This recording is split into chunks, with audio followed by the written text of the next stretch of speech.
China ने हिंदुस्तान की जमीन ली है। हजारों किलोमीटर जमीन हिंदुस्तान की चाइना ने हमसे छीनी है। और दुख की बात है कि हिंदुस्तान के प्रधानमंत्री ने ऑपोजिशन की मीटिंग में कहा कि हिंदुस्तान का 1 इंच किसी ने नहीं लिया है। यह सरासर झूठ है। कारगिल में गरजे राहुल गांधी। हजारों हजार की भीड़ में राहुल गांधी ने किया ऐलान। कहा चीन ने भारत के हजारों किलोमीटर जमीन पर किया कब्जा, लेकिन पीएम मोदी लगातार बोल रहे हैं झूठ। कारगिल में राहुल की रैली ने खोल दिया पीएम मोदी की एक एक बातों की पोल। कांग्रेस के पूर्व अध्यक्ष राहुल गांधी फिलहाल लद्दाख दौरे पर हैं। राहुल आज कारगिल में जनसभा को संबोधित किया। इस दौरान राहुल ने कहा है कि लद्दाख एक रणनीति की जगह है। यहां आने पर खास तौर पर मैं जब पेंगोंग झील पर था तब एक बात साफ है कि चीन ने भारत की जमीन ली है। हजारों किलोमीटर जमीन चीन ने छीनी है। कांग्रेस नेता ने एक बार फिर से प्रधानमंत्री नरेंद्र मोदी के उस बयान पर निशाना साधा है जहां उन्होंने कहा था कि हमारी 1 इंच जमीन पर किसी ने कब्जा नहीं किया है। उन्होंने कहा है कि यह झूठ है क्योंकि चीन ने हजारों किलोमीटर जमीन पर कब्जा कर लिया है और यह बात कोई और नहीं बल्कि यहाँ के आपके लोगों ने, आपके बीच के लोगों ने हमें बताया है। पिछले 8 दिनों से केंद्र शासित प्रदेश लद्दाख में घूम रहे राहुल गांधी यहाँ एक सार्वजनिक बैठक को संबोधित कर रहे थे। कारगिल में उन्होंने कहा कि लद्दाख एक रणनीतिक स्थान है, खासकर जब मैं पेंगोंग सो झील पर था। यह स्पष्ट है कि चीन ने भारत के हजारों किलोमीटर जमीन हड़प ली है। यह दुर्भाग्यपूर्ण है। प्रधानमंत्री मोदी ने विपक्ष की बैठक में कहा कि लद्दाख के 1 इंच जमीन किसी ने नहीं ली है। यह एक झूठ है। उन्होंने कहा है कि लद्दाख का हर व्यक्ति जानता है कि चाइना ने भारत की जमीन हड़प ली है। प्रधानमंत्री बोलने को तैयार नहीं है। सीधे तौर पर राहुल गांधी ने एक एक करके चुन चुन कर पीएम मोदी पर बड़ा हमला बोला। सुनिए राहुल गांधी ने क्या कुछ प्रधानमंत्री नरेंद्र मोदी पर सीधा हमला बोलते हुए कहा है।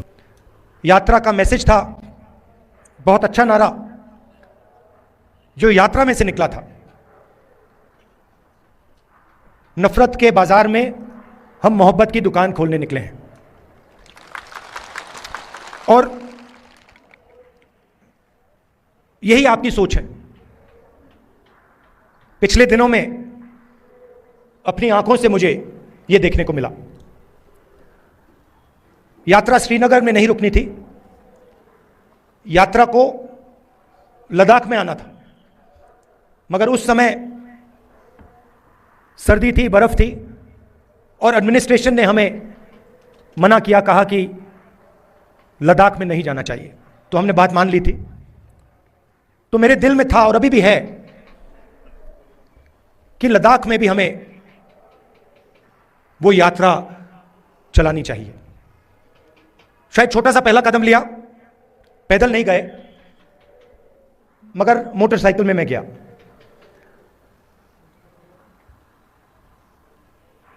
और लद्दाख के कोने कोने में मैं गया, लोगों से बात की, गरीब लोगों से, माताओं बहनों से, युवाओं से, और जो आपके दिल में है उसको समझने की कोशिश की। दूसरे नेता हैं, वो अपनी मन की बात करते हैं। मैंने सोचा मैं आपकी मन की बात सुनूं।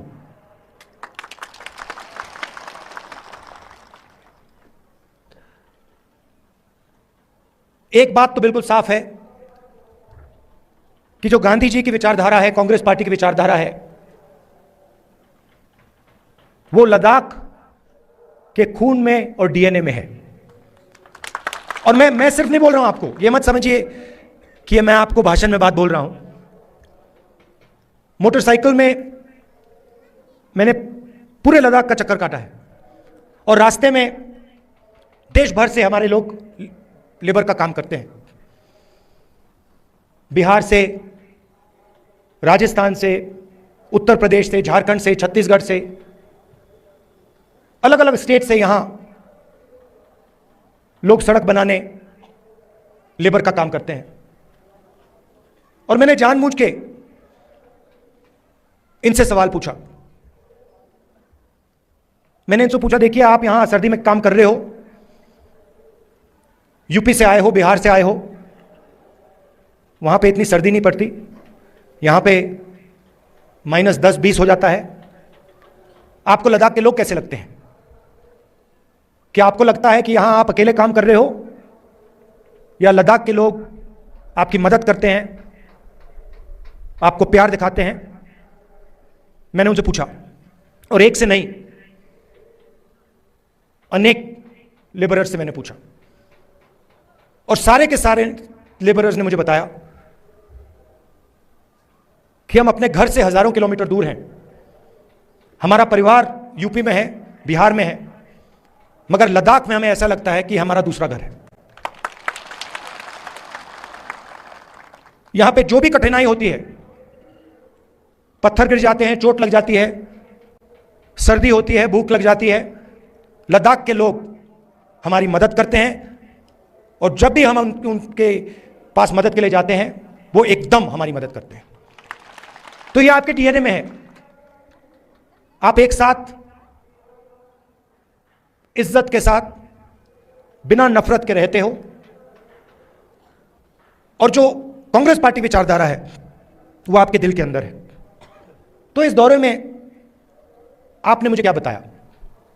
सबसे पहले आपने बोला कि जो आपका रिप्रेजेंटेशन होना चाहिए, जो आपकी राजनीतिक आवाज होनी चाहिए, जो आपके लोकल गवर्नमेंट्स के लीडर होने चाहिए, वो आवाज आपकी दबाई जा रही है। आप जरूर यूनियन टेरिटरी बने, मगर आपके जो हक हैं, आपके जो अधिकार हैं, वो आपको नहीं मिल रहे हैं। ये आपने पहली बात बोली। दूसरी बात आपने बोली कि जो रोजगार के वायदे आपसे किए गए थे, वो वायदे झूठे थे,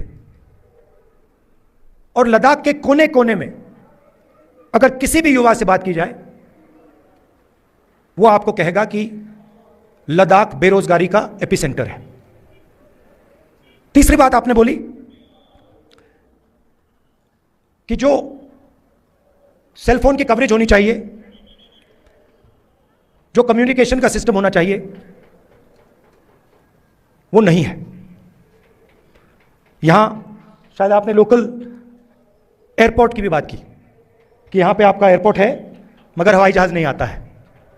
तो मैंने आपकी बात सुनने की कोशिश की, और कांग्रेस पार्टी आपके साथ खड़ी है, और आपकी जो स्ट्रगल है,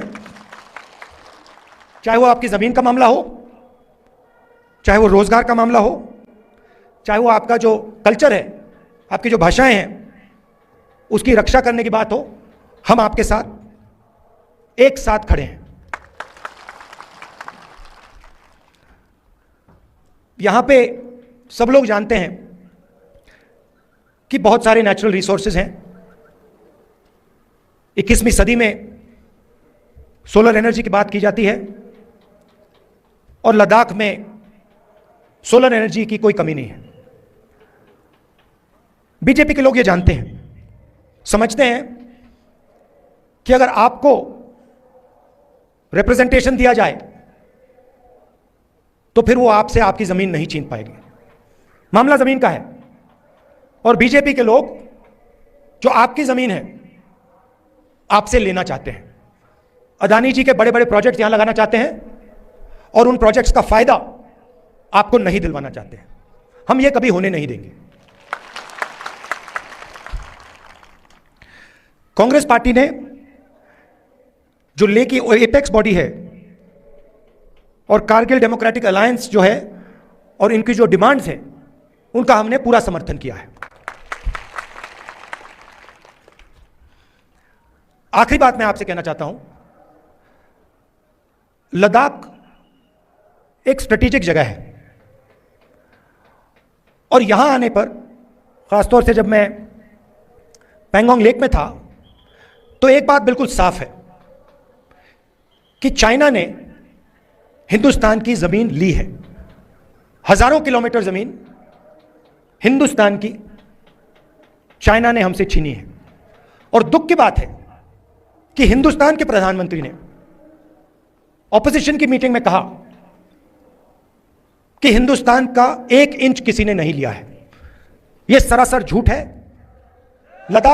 लद्दाख का हर व्यक्ति इस बात को जानता है कि लद्दाख की जमीन चाइना ने हिंदुस्तान से ली है और प्रधानमंत्री जी सच नहीं बोल रहे हैं।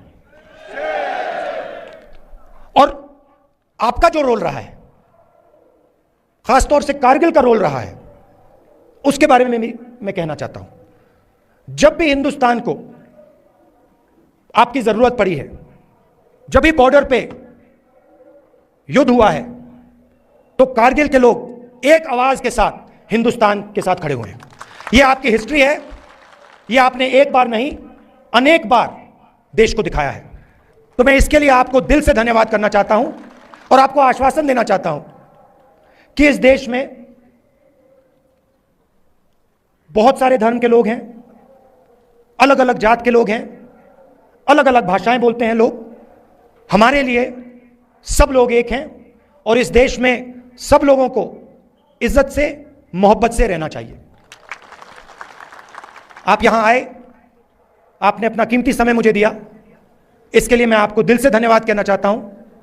और अंत में कहना चाहता हूं कि अब मैं लद्दाख के चारों ओर घुमा हूं और शायद यह हिंदुस्तान की सबसे सुंदर जगह है और यहां के लोग दिल से बात करते हैं, प्यार से बात करते हैं। इसके लिए आप सबको बहुत बहुत धन्यवाद। नमस्कार, जय हिंद, सलाम।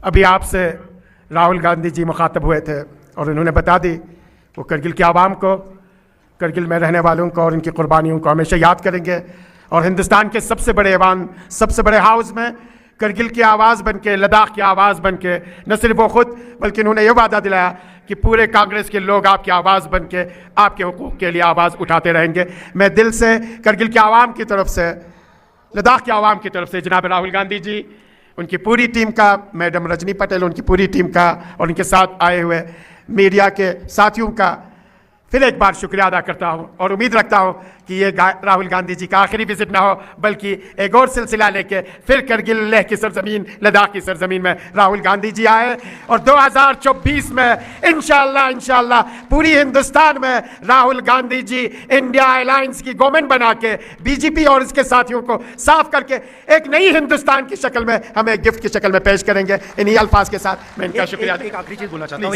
एक आखिरी चीज बोलना चाहता हूँ। लद्दाख के हर रीजन में आपकी लोकल इश्यूज हैं और लद्दाख की भी सेंट्रल इश्यूज हैं और मैं आपको कहना चाहता हूं कि अगला जो पार्लियामेंट सेशन होगा उसमें मैं आपके जो मेन मुद्दे हैं उनको पार्लियामेंट में